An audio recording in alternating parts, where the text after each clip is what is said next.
You done with your Oreo? Yeah, done with my Oreo. Okay, good. Do we really know what happened? The brother did The it. brother, that's what I thought too. I mean, that seems like kind of obvious. Hey, do you want to talk about death? Yeah, I mean, that's Murdery thingy. Start the podcast. Are we even on beat? Were we even together? No, I don't think so. We'll listen to it later and find out. What's up, y'all? Hey. How's it going? Hey. Hey. I can't believe we do this. Every week. I think it's cool. This is our, what is it, 72 now? Yeah, 72. Wow, we're really going. We're committing to this. We're actually doing it if you're like before Wednesday. If you're like a fan, then you're like in the know, you know. Right? If you know, you know. If you know, you know. What's up, y'all? Oh, welcome to Mystery Murdery Thingy. My name's Mario. My name's Chloe. We're going to be talking about some mysteries. And murderies. And thingies. Yeah, we're just here to chill and talk about us entertain you. some things that are interesting to us. It's true. And also Just mysterious. things that we find. Things that we find that sometimes are important and sometimes are not.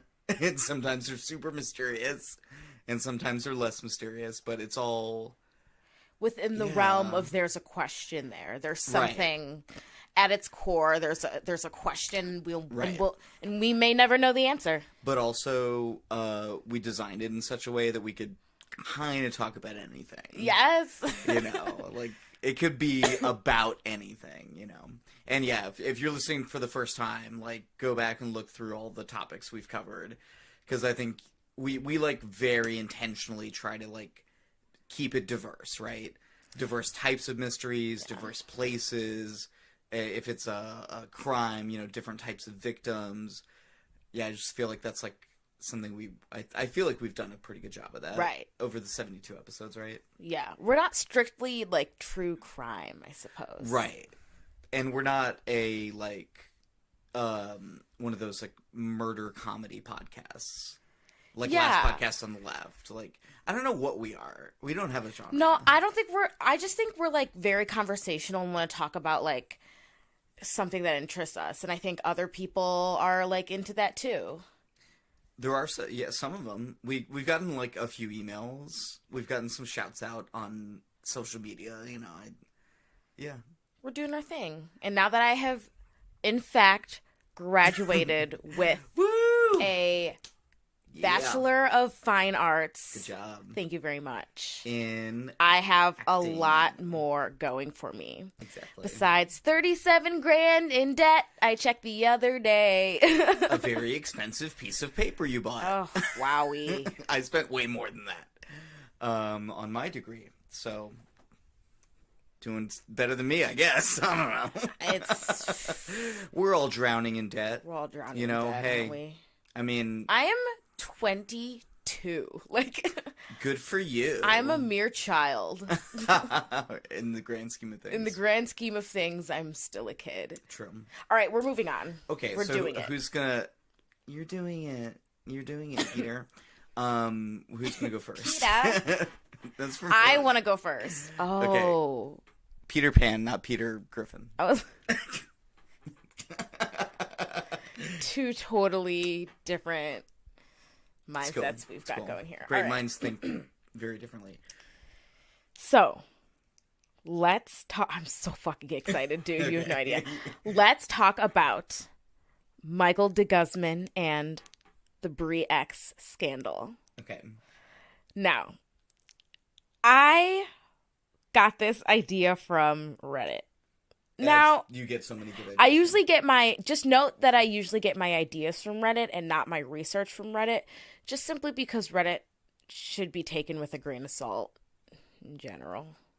Exactly. It's like Wikipedia. It's a good starting off point. It's a good place to find other sources. And we hype up Wikipedia a lot, but like a lot of Wikipedia is me going to the bottom and like looking at what they got, where their resources are from, and like, because sometimes I read something and I'm like, did that happen? And then I go see where they got it from. And sometimes, and this is gonna, I think, I was thinking more about the one I'm doing for this week, so sorry to jump ahead a little bit, but sometimes Wikipedia is biased because the person who wrote it is biased. And it sometimes tells you that, like, this section is probably biased. So, like, you take that into account, right? Like, oh, this is about a government figure, and it was probably written by that government. So when and they their say these PR things, figures, yeah, and exactly. stuff like So that. when it's like talking about them in this way, like, okay, I know where this is coming from, right?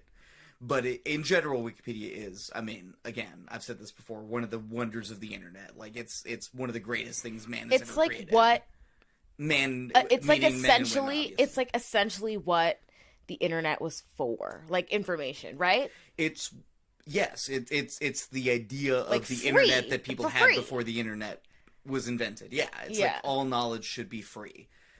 Free in the sense of free of cost, but also free in the sense available to everybody, right? We were young, but we could have been right. I love that line. Anyway, we got off topic. We're okay. Immediately. Okay, so now that we've like done some like rambling in the beginning, we are going to continue to not do that. Okay. All right. Because I am very excited about this. I've got a story of gold.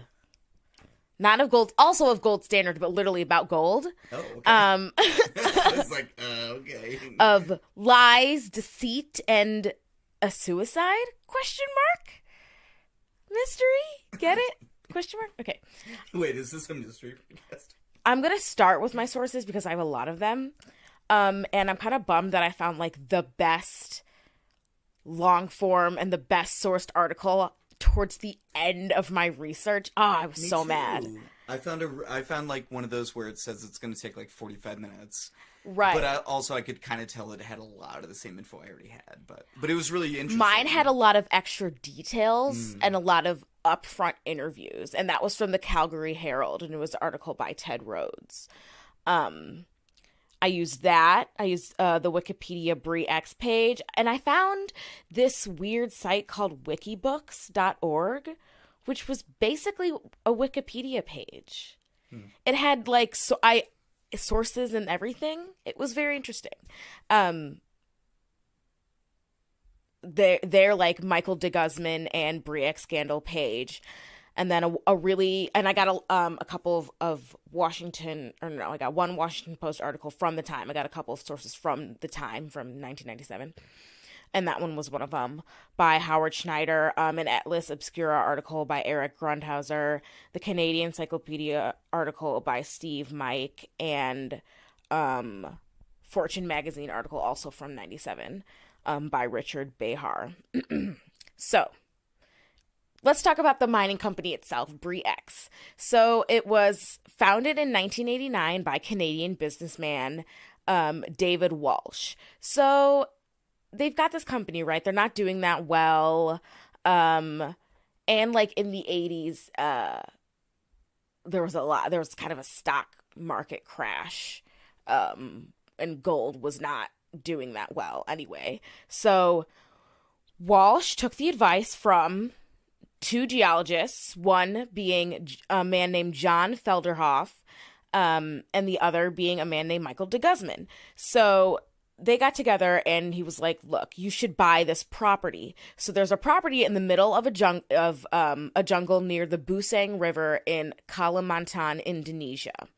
John Felderhoff was credited with finding the largest gold mine in Papua New Guinea, and Michael de Guzman had been like exploring Southeast Asia for gold, and they were the ones that were looking into this island. So Felderhoff was named general manager of Bre-X's Indonesian exploration and brought in Michael de Guzman, and they're friends. And he's a Filipino geologist as well. So, long story short, this Indonesian expedition proved a huge success, quote unquote success, and they struck gold, despite the fact that numerous other mining companies had labeled the land as practically worthless, right? But Busang had been sporadically explored in the 1980s, and then in 1989, an Australian company called Montague even gave up on the property, and they walked away. But Bre-X steps in, then the first two expeditions actually were failures, but by 1995 they hit it big, and then by 1997 they claimed to have up to 71 million ounces of gold found, which is almost 4 times the size. Yeah, it's one of the world's biggest known deposits, right? Just right there. And as they kept digging, so the first time they struck gold was in 1995. And the first time there was an estimated 30 million ounces. But then each time they surveyed the land, like every year, the estimate kept going up, and they just kept finding more. And Felderhoff estimated that there may be up to 200 million ounces of gold over there, which is more than the California gold rush. So all these estimates were based on note that all of these estimates were based on the core samples that were provided by Michael de Guzman. So investors get word of this and they all flock to Bre-X. So the stock was, before they struck gold, it was originally listed on the Alberta Stock Exchange. But then it moved to the Toronto Stock Exchange, and then it moved to the NASDAQ in 1996. So even JP Morgan signed on, and they made public statements and stuff endorsing Bre-X. Wow. So the stock price of Bre-X started at 30 cents, right? And it rose to 280 Canadian dollars per share by 1997. About 200 American dollars? About $330 in 2019 American dollars. Okay. I think it's about 200 Canadian dollars. A little over 200. At the time. Yeah. And so at its peak, it had a market capitalization equal to $4.4 billion US dollars, which is about $7 billion now. Cha-ching. Right? So obviously David Walsh, John Felderhoff, and Michael de Guzman became multimillionaires. So according to the Washington Post, quote, between April and September 1996, Felderhoff sold $26.5 million in Bre-X stock. Walsh sold $5.5 million, and his wife Jeanette sold $20.6 million, according to insider trading records. So Bre-X had also turned the Busang River jungle area into this mining village. Mm-hmm. They built a new church. They opened up a kindergarten. They even had sewing classes there for the local women. They opened up part of it to be cleared for an airport.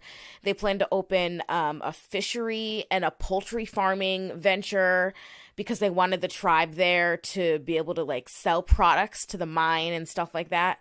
So they were thinking big, right? So eventually the Indonesian government was not cool. They got involved. Yeah. They're okay. So the President Suharto, saw how the gold estimates, went straight up, and he stated that Bre-X was too small of a company to mine the entire area by themselves. So he kind of forced them into a partnership. Here, let me help you. Exactly. So you can't refuse. Yeah. He blocked off them getting official jurisdiction or something. He put in some red tape. Of course. So in February of 1997, they made a deal. Bre-X would enter a partnership and share the site with this large Canadian mining firm called Barrick Gold in association with President Suharto's daughter, Siti Hardianti Rukmana. So Freeport McMoran Copper and Gold, another successful mining company established in Phoenix, Arizona, would run the mine, and Bre-X would have the land rights for 30 years. So their partnership was with Barrick Gold, Indonesia, and Freeport McMoran Copper and Gold, which I'll just call Freeport. So now that Bre-X has this partnership with Freeport has to run their own tests. And now it's time for them to independently verify that the Busang River site does in fact have gold. I'm feeling something. Something? I'm a little skeptical. Things start to go to shit, obviously. Here it goes. Okay. But let's talk quick about Michael de Guzman.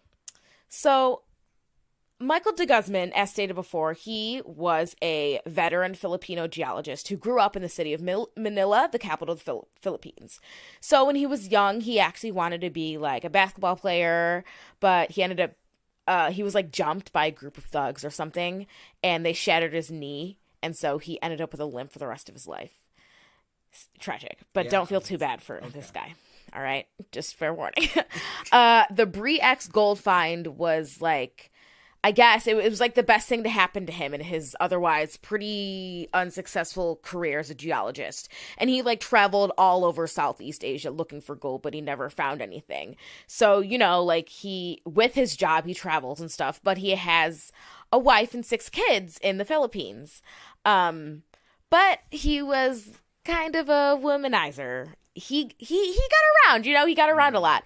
He actually had 3 other wives all over Asia, and he managed to keep them a secret from one another until his death. That's pretty crazy. He had a total of like 9 kids or something. It's wild. March 19th, 1997, Michael de Guzman reportedly committed suicide. So, 2 sets of handwritten suicide notes were found. De Guzman indicated that he killed himself to escape the suffering of hepatitis B, even though he had just like recently contracted the virus, and medical records were like it could have been handled, like it wasn't serious. One of the notes said, quote, "God bless you all, no more stomach pains, no more back pains," end quote. So overall, de Guzman didn't seem suicidal at all. Earlier in the month, March 1997, he made a presentation to analysts and industry execs at the annual Prospectors and Developers Association convention at this super fancy hotel in Toronto called Royal York Hotel. So, he's living it up, taking advantage of his new fame. He's cheerful, he's happy. He spent his free time at the strip club. But meanwhile, we have Freeport over here doing their own investigation on his gold that he supposedly has. So they actually call him. Freeport's like, we need you to get back to Indonesia right now. So while this was happening, de Guzman, so he gets a call telling him that he needs to get back to Indonesia ASAP. So on the flight back, he makes a stop in Singapore for a medical checkup to monitor his ongoing struggle with malaria and hepatitis. And then on March 18th, he checked into a hotel with Bre-X, I don't know how to say this, metallurgist Rudy Vega. He writes a memo to John Felderhoff saying, I have this upcoming meeting with the Indonesia's Ministry of Mines, and he's like, okay, I'll be back in Jakarta at the end of the month. I'll update you later. Writes this memo. He faxed the memo. Then him and Vega go out drinking at a karaoke bar, and then they get super drunk, and they head back to the hotel. The next day, the two get on the helicopter. Vega gets off in Samarinda, which is a little bit before Busang. De Guzman continues on, but he never arrived. Reportedly, Michael de Guzman had jumped out of the helicopter while it was cruising about 800 feet over the jungles of Indonesia in an apparent suicide. What? So his body wasn't recovered until four days later. The hands and the feet were missing, and the body was severely decomposed. It had been ravaged by wild animals as well because he was in the middle of the freaking jungle. Right. And it was allegedly identified through molars and thumbprints. Meanwhile, so the news comes out about de Guzman committing suicide. Just days later, the results of Freeport's findings go public. And surprise, surprise, there's no gold at all. So another company, Strathcona Mineral Services Limited, based in Toronto, also investigated. They went even further, and they declared that Bre-X, this was a huge scam. This is all a product of tampering. So apparently here's what happened. So Freeport contacted de Guzman. They call him and they're like, hey, we need you to come back to Indonesia. And de Guzman jumped out of the helicopter on the way to that meeting. So, as it would turn out, de Guzman had been, quote, salting his core samples with gold dust. First, with shavings from his own wedding ring, and later with 61... Clearly this guy did not value the institution of marriage. Absolutely not at all with his 4 wives. Right. And later with $61,000 worth of locally panned gold that he took from, that he bought from the natives. Wow. So, of course, so here he is. He's like, yo, what's up, everybody? I struck gold. So, of course, other geologists, hired by some of the investors, once the investors find this out, they hire their own people. They took a look at this and they were kind of suspicious. So the standard when normally going in and testing these type of things to make sure that there's actually gold is to split a sample in half and then leave the other half for others to test or future partners to test. But in this case, the entire cores had been totally crushed up and the gold flakes that were extracted, they fell away too easily and they were a weird shape. It looked it was panned from a river rather than volcanic gold that you'd get from bedrock. It was just off. Wow. So there was suspicion, and there was suspicions in the beginning. But de Guzman and maybe his whole team also, we don't know. In the end, we don't know who knew and who didn't. Okay. But dude was good. He was great at manipulating people. And I'll talk about this a little bit later, too, how, this all could have happened. There was also a suspicious fire that took place in January that destroyed a building housing conveniently all of de Guzman's papers and his, visible samples and shit like that. So one of the main things of how all this could have happened, I think, is that no one really thought that someone would be crazy enough to lie about something like this on such a massive scale. Because it's pretty brazen. It's a big lie. And so you would assume that no one would be that stupid and to do it on such a massive scale. So people kind of oh, of course it's real.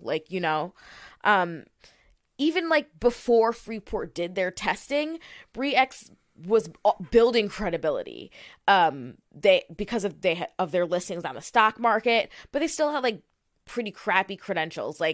Their public statements and official filings noted that their estimates had been prepared by a respected engineering firm called CNC Lavalin, which is based in Montreal. However, SNC Lavalin. However, SNC Lavalin had been hired only to make its calculations based on samples that were already extracted and processed by Bre-X. So, they were already, it was meaningless. It was meaningless. They were too downstream of, the process. Yeah. So they were getting these samples that were already doctored. Mm-hmm. So by the time the engineers were looking at them, they're like, oh, this is legit. It weirdly reminds me of, I know this is going to sound weird, the Olympic Russian doping scandal. Remember we watched that went so deep. Because they would doctor the sample when it was on its way to be tested. Right. Because they were in the testing lab and they had a secret little door between two rooms where they would literally, okay, you did your sample, okay, it's on its way to go be tested. Physically, we're taking it during that process, putting our hand through a wall into another room, someone's doctoring it, handing it back to us, and then we're taking it on its way. So it seems fairly akin to that, where it's, it seems legitimate because, it went through a testing process, but the process itself was messed with. Yeah, it's wild. That was, everybody watch what's called Icarus? Icarus, I was trying to think on Netflix? It's so good. It's such a good documentary. Yeah. But that was doctors getting in trouble and shit like that. Did it end up winning the Oscar? Or it just got nominated? I can't remember. I'm not the person to ask for that. So, de Guzman's own tactics also went unchecked because he surrounded himself with these like young student geologists and villagers on the site. So here's a quote from Richard Bahar's article in Fortune magazine. Quote, "At the exploration camp, I drank bintang, a local beer, deep into the night with 10 of these workers, many of whom were fresh out of geology school in Canada, Indonesia, or the Philippines. As we listened to wild monkeys screech like sirens in the darkness, the young men talked about the rigors of life in the bush. They complained about the grueling work schedule, 8 weeks on, 2 weeks off, and the lack of sex, but they believed they were making history. They were the geological equivalent of bat boys for the world champion Yankees. They didn't know they were pawns in a crooked game that was fixed from the get-go." Wow. End quote. That's yeah. kind of sad, actually. It is sad. So, the aftermath, right? Bre-X screwed over villagers and the native people that were there. Similar to the gold rush, lots of people in the area, like, left everything behind and moved to Busang in hopes of finding gold. And some of them are still there. Some of them really do believe that there's gold. Wow. I mean, I don't know. Stocks tanked after this. Investors lost billions of dollars. Among the major losers were 3 Canadian public sector organizations. The Ontario Municipal Employees Retirement Board, they lost $45 million. I can't do French. I don't know what that says. Caisse de dépôt et placement du Québec. Terrible. Quebec. A depot in Quebec. The Quebec Public Sector Pension Fund. I should have just said that. Right. They lost $70 million, and the Ontario Teachers Pension Plan lost $100 million.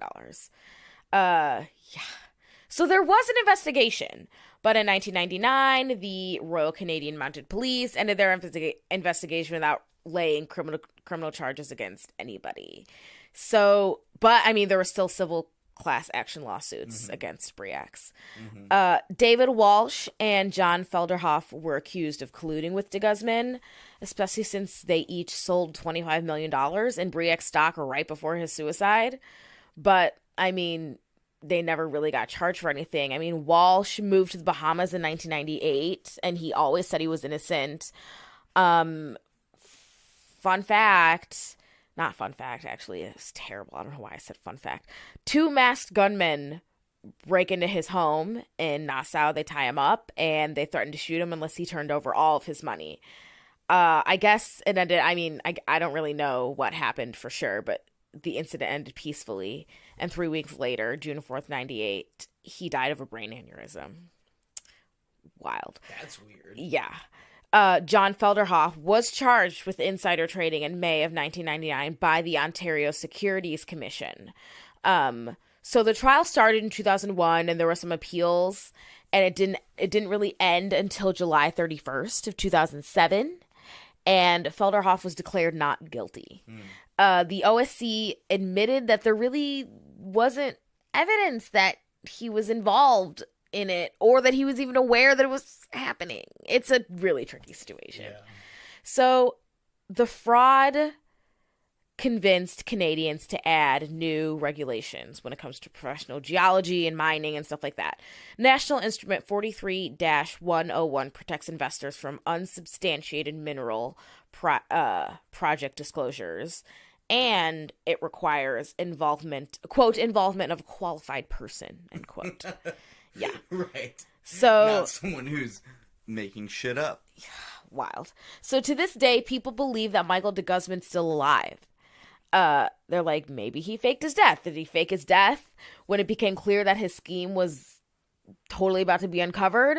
Or was he a scapegoat? And was it murder? Maybe he was pushed from the helicopter. That's what I was thinking. Really? Like, jumped from the what do you mean jumped from the helicopter? As like suicide. Clearly he was pushed from the helicopter. I mean, maybe. Like, I don't know. It just seems so implausible. So, I mean, why wouldn't he have just bought a gun and shot himself before he even got on the helicopter? That's a good question. The autopsy was quick And his body was hastily cremated before any real DNA tests were taken. Suspicious. The fingerprint evidence was inconclusive. Some say he was carrying a bag with $300,000 US dollars cash on the day he disappeared, but the money was never found. In 1 penny coins. In a big, heavy, black briefcase. With the money sign on it. Oh, yeah. His brother, Jojo de Guzman, and some of his 4 wives, some of them believe he's dead. Some of them believe that he died, or that he's still alive. But they all agree that something wacky's going on. Even Dr. Daniel Umar, the doctor who did the autopsy, can't say for certain that the remains belong to Michael de Guzman. Also, when they contacted him like early in his career, and he hadn't done that many autopsies. And so like when they interviewed him for the Calgary Herald, he was like if I did that today, I would like take DNA samples and like do so much more. In 2005, in an interview with journalist John Macbeth, de Guzman's second wife, Jeannie de Guzman, said 6 weeks after her husband reportedly jumped to his death, he called her home and spoke to a maid. A message was relayed that Jeannie should check her bank account. And when she did, she found $200,000 in there. She also claimed that in 2005, she received a fax notice from Brazil of an additional deposit of $25,000. However, she couldn't produce the deposit slips proving her claim. So, I don't know. The journalist believed her. So, I mean, that's a big question mark right there. Although there are people out there who believe that Michael de Guzman's alive, some people really believe that he's dead. Anthropologist Jerome Balin, known as the Sherlock Holmes of the Philippines, led a team of 3 investigators who they looked into the case for the de Guzman family. So their theory is that he was forced to give confidential information about Busang, and he was like forced to write his final will in the suicide notes before being like killed. His body was like, then he was like killed someplace else. Then he was like tossed off the helicopter to make it look like a suicide or something. And I guess his death was supposed to silence anyone else who had knowledge of the scam. The report is 23 pages long, and it also suggests that the evidence shows that de Guzman was strangled garrote style and restrained in a chair. But the Calgary Herald is the only place I heard that, and I guess they got their hands on this report, this private report. The report also questions whether his internal organs were eaten by animals, but instead suggests that they were removed along with the genitals in order to desecrate the body. So the suicide notes also misspelled one of his wife's nicknames, and there was a ton of grammatical errors, even though he was fluent in English. So yeah, obviously there's a lot of mystery here. Okay, there were some conflicting reports, as I found through my research. Like the Calgary Herald said that it was a misconception that de Guzman was cremated, and that one of his other siblings saw the dead body and recognized him by the hands and his feet, even though other sources said that the hands and the feet were cut off. So there's some weird reporting there. Busang having gold is a mystery in and of itself. Lots of people believe, the locals really believe that there still could be gold there, but, we don't know. And of course, Michael de Guzman, is he alive? Is he dead? Who knows? Maybe he and Elvis and D.B. Cooper are all hanging out. And Tupac. And Tupac, of course. In Cuba. Tupac is the ridiculous one, though, because, we saw his body, right? Yeah, people want him to be alive. Yeah, it's more a hope thing. Same for Elvis, I guess, but D.B. Cooper and Michael de Guzman are hanging out for sure. This is wild. Yeah, that was crazy. But I can see what you were telling me before, that you kept finding more layers and more layers. Yeah, to the mystery. I did. Definitely feels that way. Yeah. Yeah, that's cool. Cool. So let me go ahead and do mine. Okay. So, mine is, okay. So, okay. So, okay. So, in the extreme northwest of China. Okay. let's reorient ourselves. Okay, we're going to be spending a lot of time in Central Asia during mine today. There's a province called Xinjiang, and this is what my story is going to be about this week. So it's the largest province in China. Technically, it's a semi-autonomous region. It's home to millions and millions of people, but, like with a lot of things, most people have never heard of it, right? Especially here in America, where people are ignorant. But it's actually a very strategically, globally important place at this time. And there's also a big mystery about what exactly is the Chinese government is doing in Xinjiang right now. Oh, that's creepy. So we're gonna start out with some kind of context. Just hold on like that. Gonna talk a little bit about what Xinjiang is like, what kind of the basis of all of this is. So it's an important strategic region, because the Communist Party, right, the leaders in Beijing, Xi Jinping, the president for life of China at this point, they see it in kind of two ways, both as a link as well as a buffer. So it's a link in the sense that, as I was telling you earlier, it borders 8 other countries, and is both in modern times and historically an important trade route for China, and like this link to the West.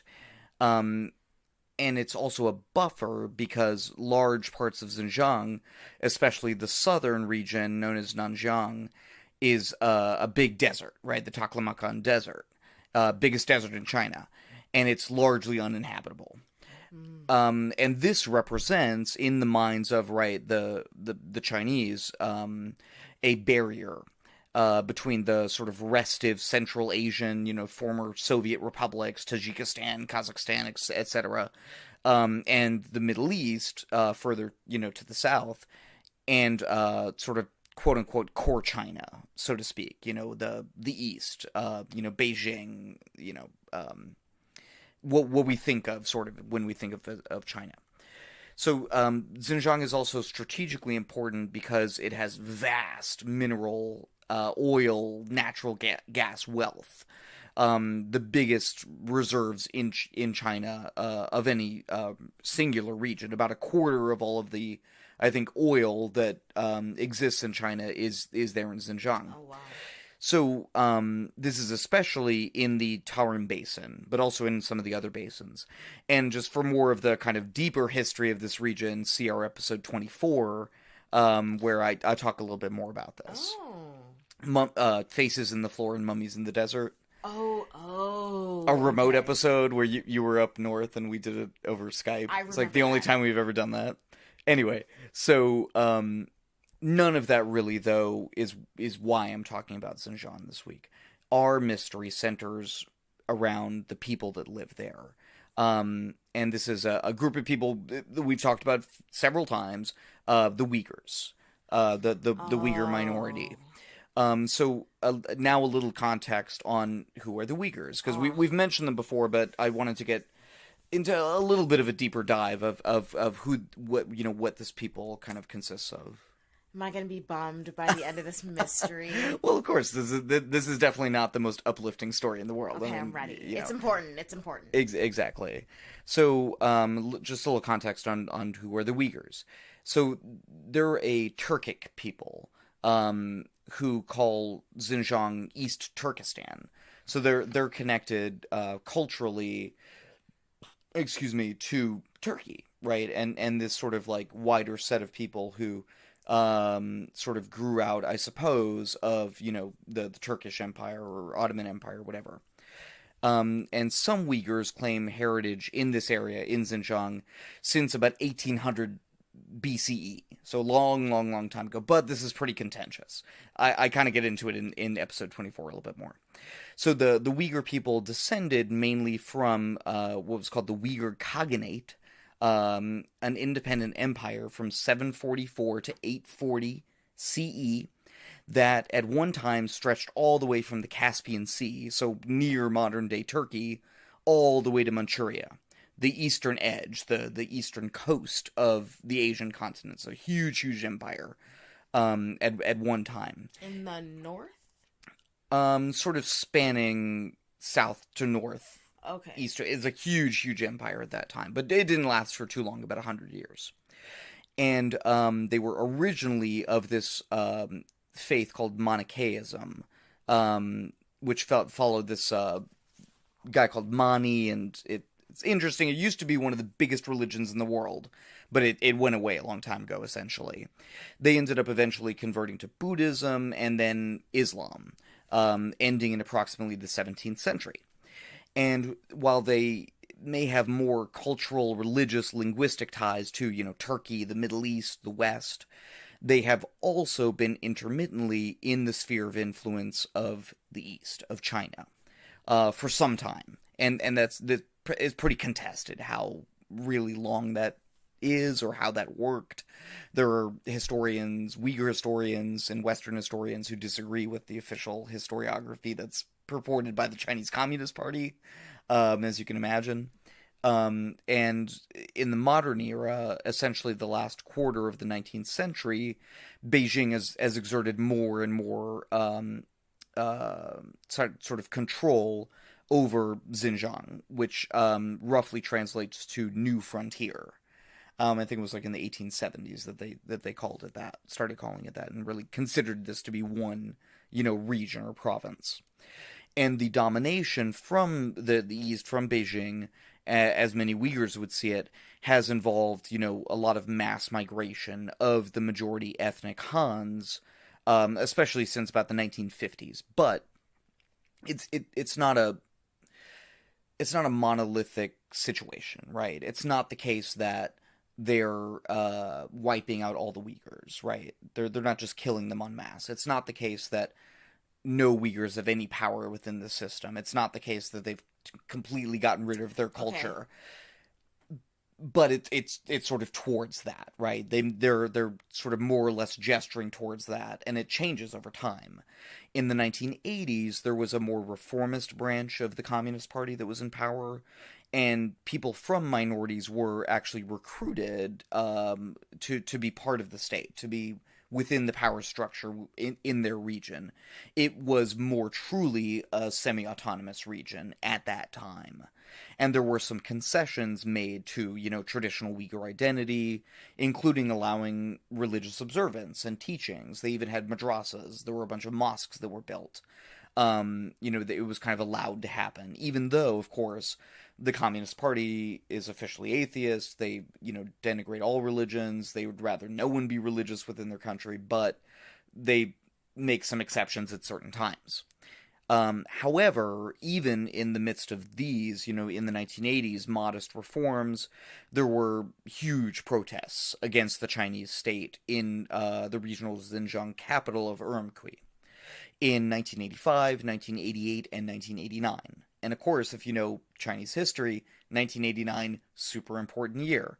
There was a lot of unrest in the neighboring province of Tibet. And of course, there was the famous Tiananmen Square incident with the famous photo of the student, standing in front of the tank. Yes. And of course, we're now at the 30-year anniversary of the Tiananmen Square. It's going to be in July, I believe. Even though, of course, because China is a very, very controlled state, a lot of people who live in China would not know what the hell you're talking about if you told them about Tiananmen Square. That's especially since a lot of people weren't even born at the time. That's so weird. It's pretty crazy. So in 1991, the Soviet Union, of course, broke up. Some of those Central Asian, Turkic-speaking peoples that we mentioned earlier, the Uzbeks, the Kazakhs, the Tajiks, right, got their own nations. And this gave hope to some Uyghurs and other minorities in that area, and, of course, a concomitant dread to, Chinese officials that Xinjiang would gain independence, that it would become East Turkestan or Uyghuristan or, some version of this, right? The openings and the concessions, though, that I mentioned earlier were completely done by the early 90s. It did not last long. And a more hardline approach to these, possible separatists, insurrectionists, right, as the state would see it, there were some more hardline approaches taken. And the Chinese, again, it's not a one or the other situation. It's a little more nuanced. The fears that the Chinese leaders had were not entirely unfounded, right? As were these sort of crackdowns, some Uyghurs and others did fight back, including with terrorist attacks. So it's not as if none of that ever happened, right? But it's also been pretty far overblown by the Chinese government, as I'll kind of get to towards the end. So it seems like a complicated situation. It's a complicated situation for sure, and I'm really trying to like break it down in an understandable way. So these crackdowns continue and intensify through the mid 90s, late 90s, we're into the early 2000s, and there's what are called these strike hard campaigns that were carried out by the Chinese government in sort of against the people in Xinjiang, if you want to phrase it that way. And these were things like holding patriotic education classes. Hold on to that idea. Religious and cultural identity was discouraged, subverted. Those sort of concessions to Islamic religious practices were no longer being given. So when did this happen? Now we're talking about through the 90s into the early 2000s. And, sorry, wait, I'm confused. And they were doing this because they were afraid that they were going to become independent? That's part of it, for sure. Yeah, definitely. But it's varied. The reasons why is sort of what I get to towards the end. And as I'm sort of problematizing things here, I may as well mention that while these crackdowns were going on against the Uyghurs and have obviously continued and intensified as time has gone on, this is not true of all Muslims within China. There is a different ethnic minority called the Hui, who have been given much more license to practice their religious faith. So the reasons why and these questions of like who's being cracked at, it gets fairly complicated. But I'm sort of focusing on the Uyghurs for the most part because they are the vast majority of the ethnic minorities in Xinjiang. Okay, so again, as we're going into the early 2000s, we're getting more crackdowns. Things are getting more intense.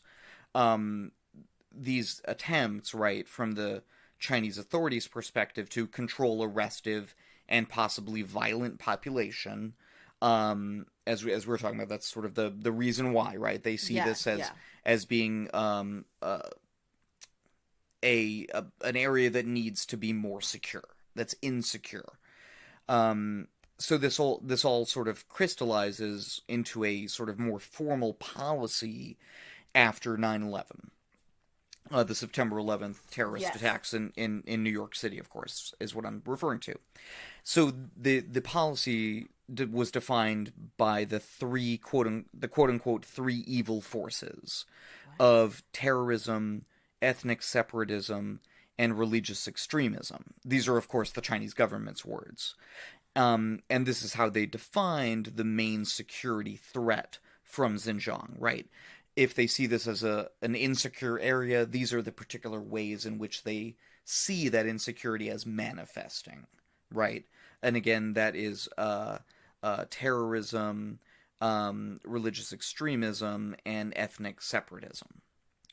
So by combining these, quote, evil forces, right, Beijing could seek to eradicate religious identity, which again, they're just sort of constitutionally against, and nationalistic feeling under the cover of fighting quote-unquote terrorists, right?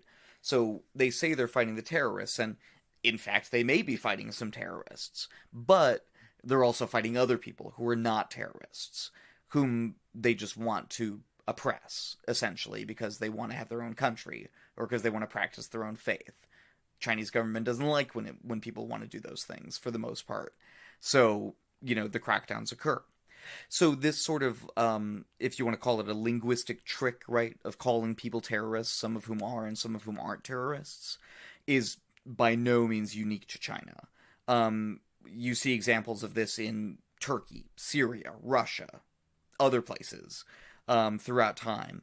And it's basically used to justify a kind of dragnet, a widespread police response that catches some truly violent terrorists, but also non-violent dissidents.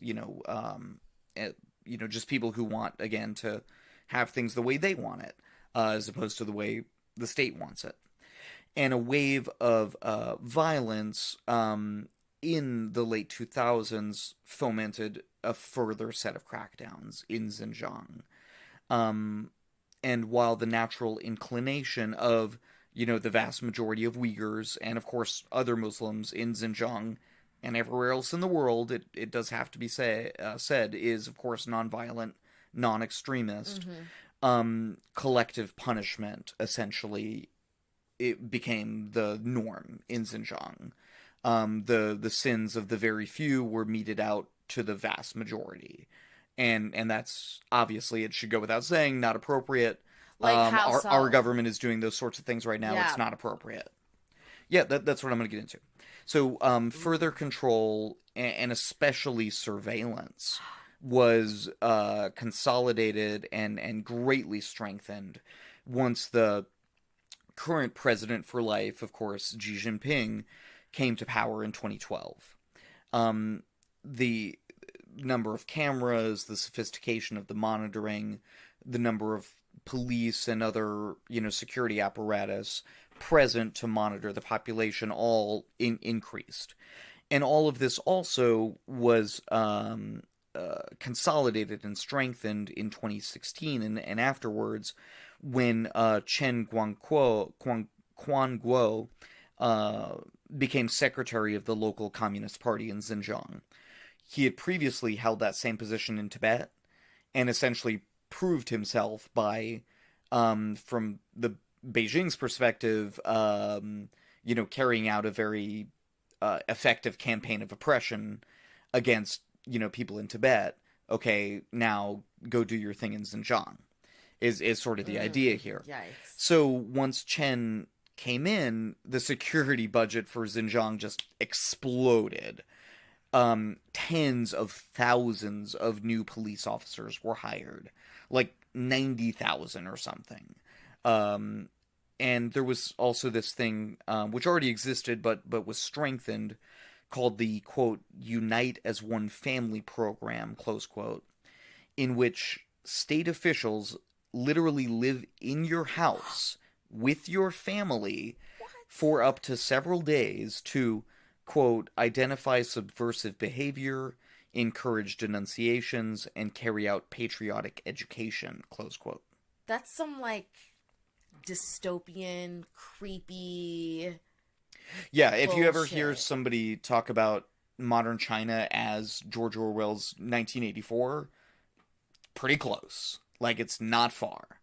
It is truly a police state in Xinjiang. So we know that this happened? Yeah, this part of it is not necessarily a mystery. That's a thing that they don't hesitate to admit that they've done. The Chinese government would not see that as something that they need to deny. But in addition to this decidedly low-tech form of surveillance, right, with the person literally in your house, Chen also greatly strengthened the technological surveillance apparatus in Xinjiang. Police at all of these, many hundreds, thousands probably, of newly installed police stations, within these towns and cities, regularly check smartphones. Video with facial recognition was added or improved. Passports were taken en masse from basically all the Uyghur people that live in Xinjiang, supposedly for, quote, safekeeping. What? And this gets to why some of this is a mystery, because, it's what I like to call official mysteries, right?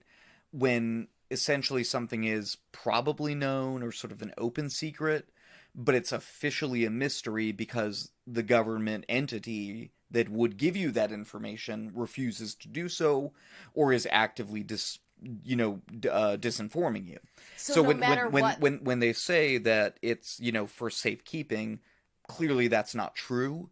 but it's also like, well, we don't really know what the reason is, right? I forgot. Okay, so all of this surveillance and tracking has allowed the Chinese government to create a massive database of essentially undesirable people. And those on the list are deemed security risks. Again, this is all getting down to security, essentially, right? So you could be labeled a security risk if, for example, you've traveled to one of 26 flagged countries, or because, you've contacted a member of the Uyghur diaspora, right? A Uyghur person in another country, or simply by observing Islamic religious rules and traditions, not drinking alcohol, not eating pork, fasting during Ramadan. Doing those things could actually land you in trouble with the government, which is pretty strange and disturbing, obviously. So in addition to tracking and rating these security risks, right, these people, the Chinese government also appears to be interring an unknown number of people in essentially secret prisons. And what exactly is going on with these secret prisons and how many people exactly have been forcibly locked up in them is the central mystery here. So I've finally gotten to this is kind of the core mystery that I'm kind of exploring.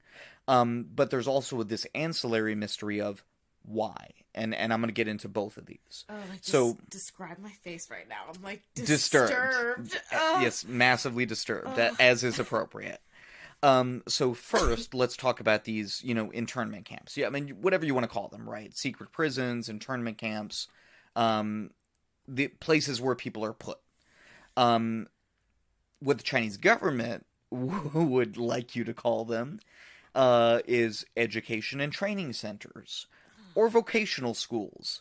I think more appropriately, two of the Reuters authors, who wrote one of my sources, refer to them as, quote, no rights zones, close quote. And I think that's a really good description, actually. And there could be, or even more than, actually, 1 million people interred within these camps today, right now. Maybe more than that. Maybe significantly more than that. Yeah, without any real, and again, this is why we don't know, right? No real accounting, no trial, no records, no nothing. Just, you're done, and you're there. So do people go, missing?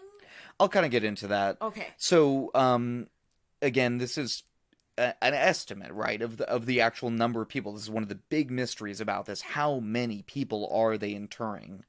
Because, of course, again, the Chinese government, not super willing to tell us, weirdly enough. Not super transparent when it comes to their secret prison population, as you might imagine. Now, of course, they say these are students, right, trainees that are enrolled at these facilities who have chosen to go here to better their lives or correct the error of their ways. Of course, this is all bullshit, but this is what they say. This is the official line, which, again, serves to create mystery in these situations. So what we do have to go on, though, are some official records. Not statements, but actually the requisitions, or tenders, you might say, for money, construction materials, workers, police, etc. Things that they need to run the security state in Xinjiang. So, as a side note, these requisitions, since all of this has kind of been more publicized, have not been made public anymore. And some of the old ones have been deleted from the internet. Because they've realized, right, oh yeah, when we order a bunch of barbed wire and cameras and hire police, maybe people will know that we're setting up a police state. Couldn't have figured that one out beforehand, I guess. Not totally sure. It's crazy, I know. So what we also have are satellite photographs. Oh shit. And of course this is kind of the main sort of direct evidence. And these have been pored over by many, many people, but most notably by a German-based academic researcher named Adrian Zenz. And I heard his name mentioned many times in many of my sources. He seems to be sort of a key resource for those trying to solve this mystery, right, of what's going on in Xinjiang. So by analyzing local government documents and cross-referencing those with media reports, with satellite photography, Zenz and others have been able to establish that there has been a huge explosion of construction in Xinjiang, especially between 2017 and 2018. And the requisitions establish that, and I kind of mentioned this earlier, despite, what the Chinese government would say, that these are not the construction of schools or vocational training centers. These are prisons, essentially. There were requisitions for, quote, comprehensive security features, such as watchtowers, razor wire, surveillance systems, and guard rooms, close quote. And some of the forms, of the requisition forms, refer to, quote, education centers, or, quote, re-education centers, or, quote, transformation through education school. These are all euphemisms, obviously. But there's still, like transformation or, like, re-education school? What does that mean? Well, I feel like that's very cryptic. Or maybe are we just looking at it that way?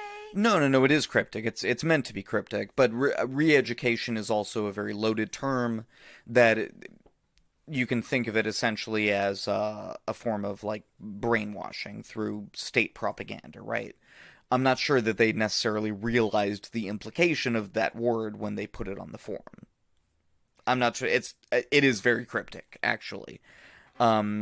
So dozens, maybe more than 100 or more of these facilities have been built or retrofitted into existing buildings throughout Xinjiang, but especially in the more rural areas, it seems, of southern Xinjiang, where the Uyghur minority is concentrated. They mostly live in the south.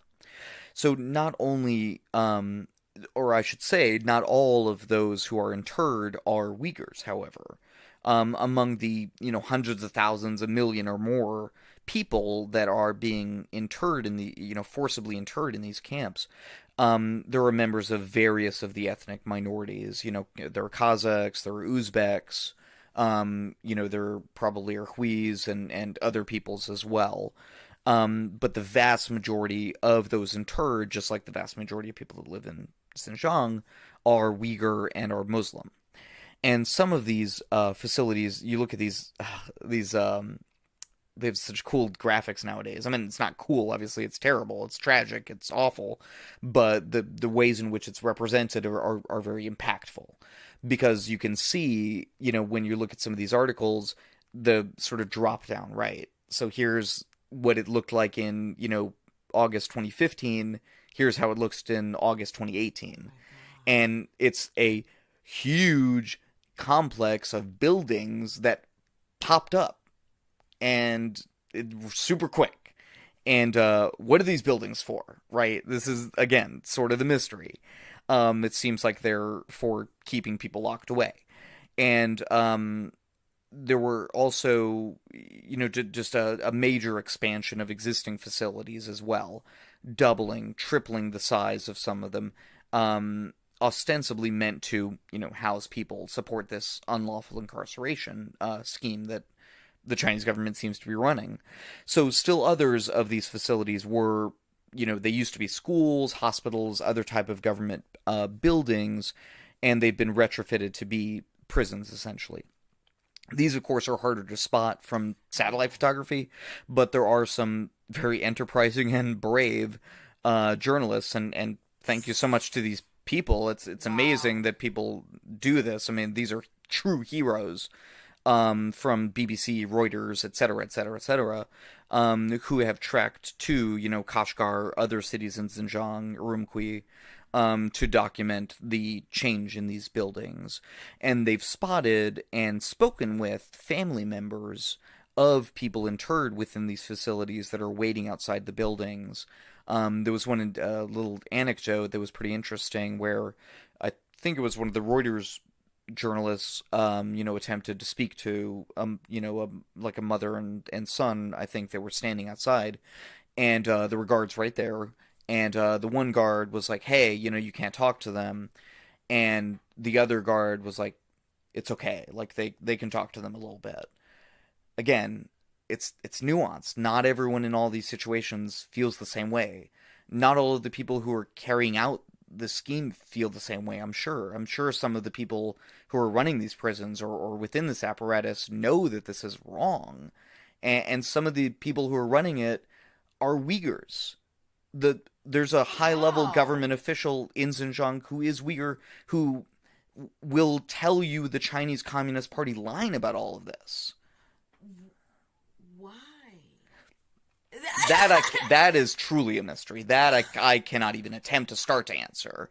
But I will try to answer some other things. I'm just so puzzled. Yeah. And do people stand outside, like, waiting for their answers? No, waiting to be able to see people inside. Again, not every facility is the same. In some facilities, people can have people visit. In other ones, it seems like they can't. In some of them, it's much more like a prison. In other places, it's less so. It seems to vary with the little bit of information that we do have. So there are 39 facilities that were examined in detail by Reuters and this organization called Earthrise Media. They established that these facilities have, that they looked at specifically, have tripled in size over 17 months, between April of 2017 and August of 2018, to cover an area equal to 140 soccer fields. Yeah, huge area. Sense estimates that there could be as many as 1,200 camps. Quote, at least one for every county and township in Xinjiang, close quote. So that's sort of the upper limit of what we think. There could be one in essentially every single place. There could be one. That is a possibility. So we have some idea, right, of the scale of this. It's large. It's disturbing. It's sort of almost unfathomable. But we can get some sense of our head around this, right? Of, this mystery of, how big is this? How many people? But, of course, there's another mystery, a more sort of ethereal mystery of why? Why? Why? Like, how? Why would you lock up 1 million people? How could a society actually do this? Or why would they do this? Or how, in more the sense of, like, morally how? Or sort of, like, cognitively how? Are they so are these people being brought up on some type of charge and they're being put into play? Or what's the explanation to what? Yeah, no, there is no explanation. There are no charges. There is no judicial proceeding. There is no arrest as such. It's not that kind of thing. They are disappeared. We've used that term before on the pod. They are truly disappeared.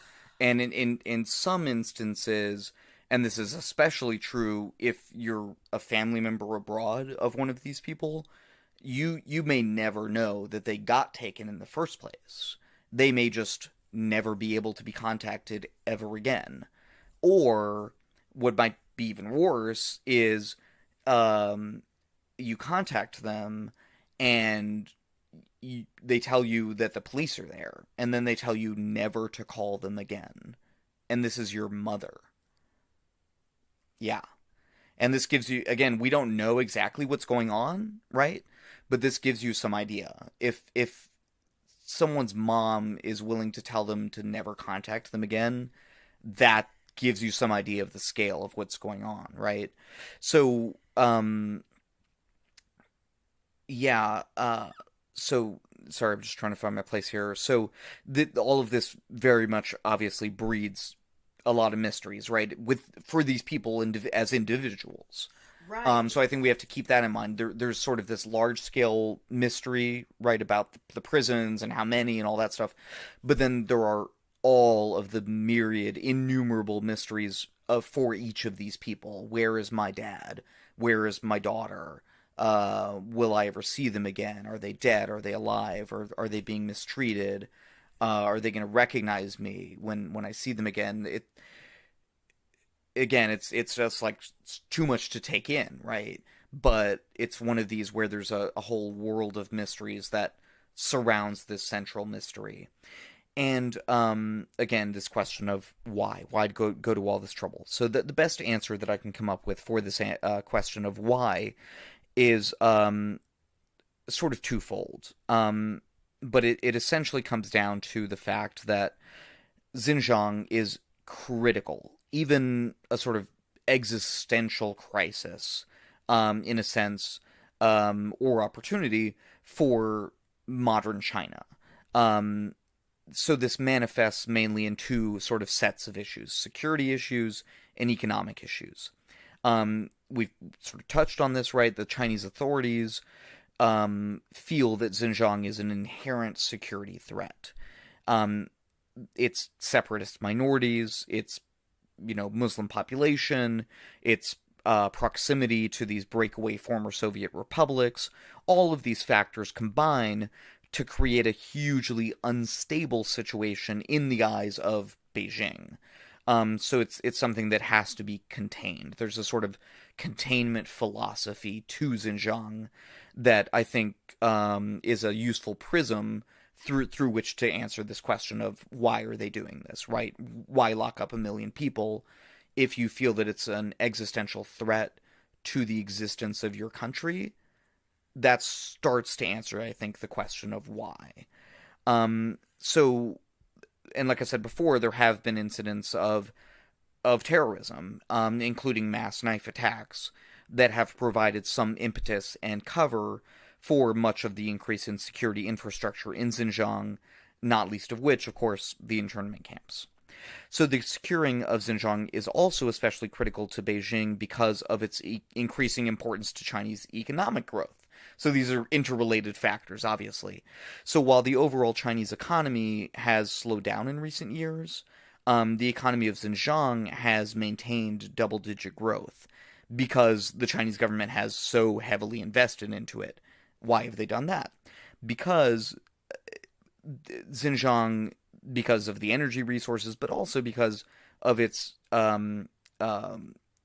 strategic position, is essentially like the economic future of China.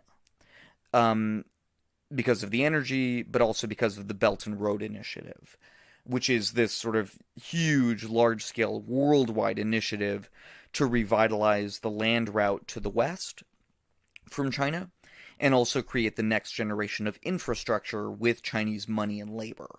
So this is sort of Xi's big idea of modern China. The next step for China is Belt and Road. The separatists and insecure situation in Xinjiang is getting in the way of that in his eyes, I believe, and therefore a crackdown must occur in order to secure the future of China. Again, that's how Xi Jinping and the Chinese authorities would phrase it, I believe. Not obviously what I myself believe. So this is essentially coming down to prioritizing money and power before people. That's how I can simply put it. That's the simplest way I can boil it down, right? That's the answer. Why? Because money and power are more important than people, obviously, to the authorities in China. So again, I'll just kind of underline it. In all likelihood, there are maybe more than 1 million people being held in modern-day gulags, being re-educated, stripped of their culture and rights, beaten, humiliated, just any terrible thing you can imagine. But we don't really know. Also, we don't really know. Both of those things are true at the same time.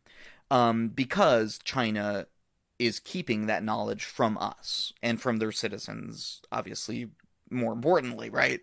But also from all of us. And, thankfully we have brave people, like I mentioned before, getting that knowledge for us, investigating these things, actually going there and facing down the authorities that are doing these horrible atrocities, which, again, I would never do in a million years, so, like, thank you so much. But we will probably never have a full answer of really what's going on here, because conceivably the Chinese government would never be willing to tell us, and even if some future Chinese government were, the current one's probably going to have gotten rid of the records.